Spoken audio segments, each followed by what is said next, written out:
It's really the people, the energy of people that get the job done. And that's what you need to understand.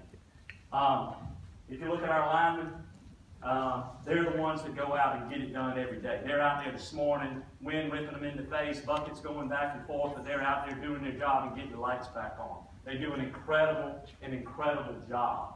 6th most dangerous job in the world. If you look at this picture, say, what are they doing up there? You see all that rubber, hoses, and blankets? They're up there gloving 23,000 volts. And somebody said, why do they do that? Well, they do that so your power isn't on. Okay?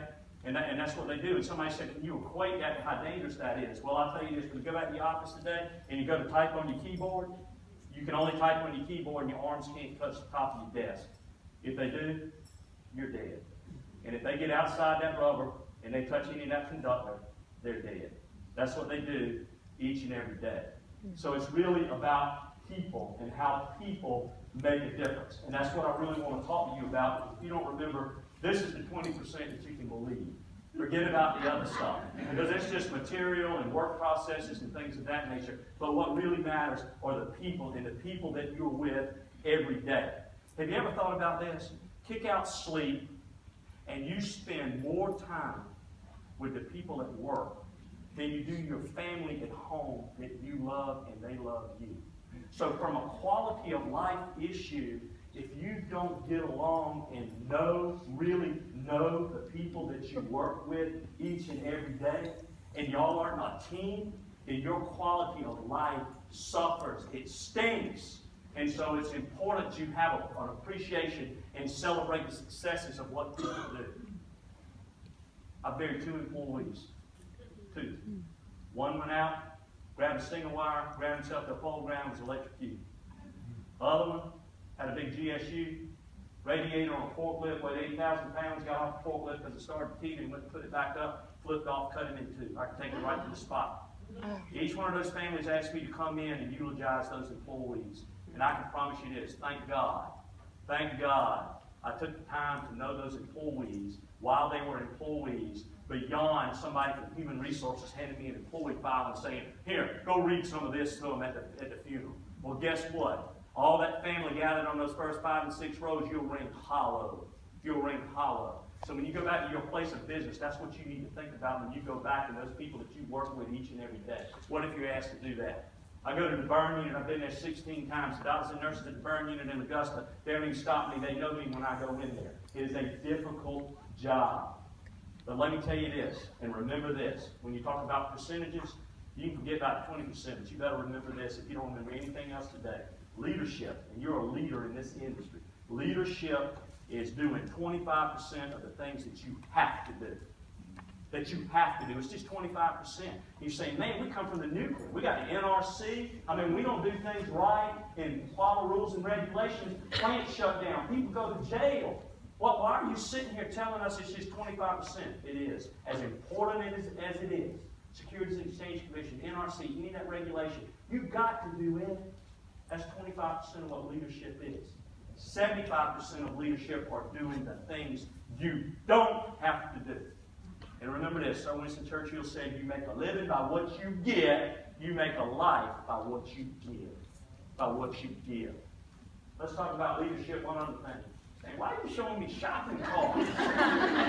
Well, after you see this and I tell you about it, you're going to hate my guts. I can promise you that. You're going to hate me. But let's talk about shopping carts. Everything you want to know about leadership, you can learn from going to the store, park your truck over in the corner, and watch what people do with shopping carts. He'll tell you everything you want to know about leadership, okay?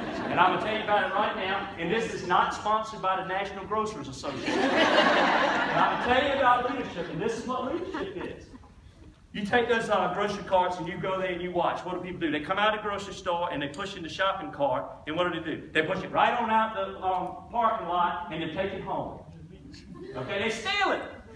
You cannot be a leader if you can't follow the rules and obey the laws. Okay, primarily. You cannot be a leader if you don't follow the rules and obey the laws. That's cut and dry.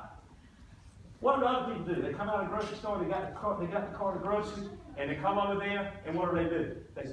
They push it right there, and they empty everything out their car, and then where do they leave it?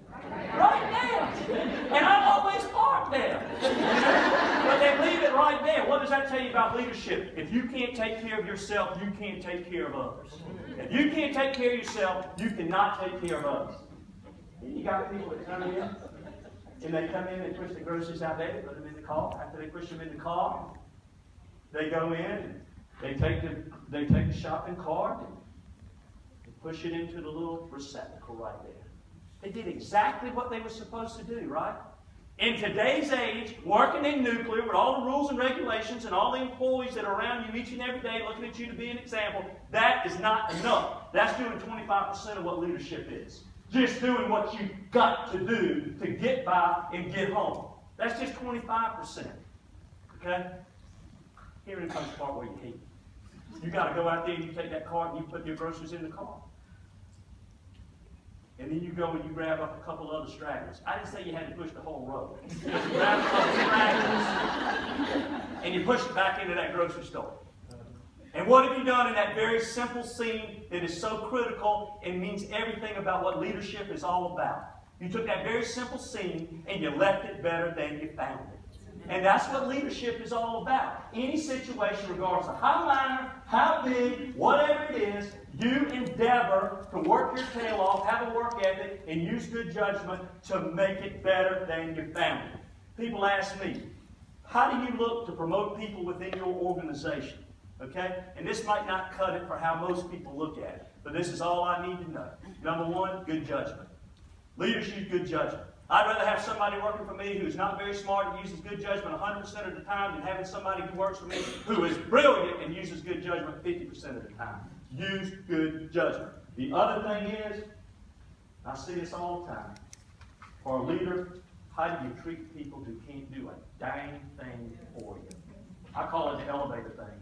All I got to do is get on the elevator with our chairman there and the janitor there and the conversation and the attention is one page, one versus the other. I can determine if I want that person to be a leader in my organization.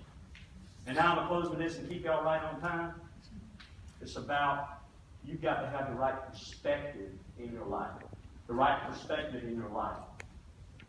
Back in 2004, we had an ice storm. It left 155,000 customers without power on our system. I didn't go home for a week. I didn't talk to my wife, I didn't talk to my daughter, I didn't talk to my son, I didn't go home for a week. Okay? Because the most important thing, my job, is just like this morning. Getting the lights back on, right? I mean, that's my job, getting the lights back on. So I didn't go home for a week. Okay? Because I was going to do my job, be the most important thing, and really all I really cared about. You get so tunnel vision on that job, and deadlines and pressure and performing, and people patting you on the back and saying, oh, you did your job, and we all want that so bad. We thirst for that, we hunger for that. Promote me, do this because of what I've done. Well, after about a week, we got the lights back on. I remember sleeping through the Super Bowl that Sunday, and I remember coming to work. And I remember my phone ringing incessantly. Annoyed, I went out in the hall. There's my wife on the other end, she was crying. I said, what's up? I really didn't say that, I said, what do you want? She was crying on the other end, she said, you need to come to Richmond Hospital right now. I said, are you okay? She said, it's not me, it's Elliot. Elliot at the time was my 6-year-old daughter. 2.5 hours later, I sat in front of a pediatric oncologist that told me 70% of the cells in her bloodstream were cancerous. She was diagnosed with leukemia. And I can assure you at that particular time, I didn't give a damn if anybody in the state of South Carolina had power or would ever have it again. It's about perspective.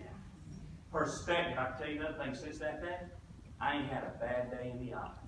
I ain't had a bad day in the office, and that's why I can come here this morning and bare my soul to you as far as what is truly important, regardless of what your job, regardless of what your station, regardless of what you do. So if you don't remember anything, remember the last 20% of what I told you. All that other stuff is just what we do. This is the type of stuff that we got to live by. God bless you. Thank you very much.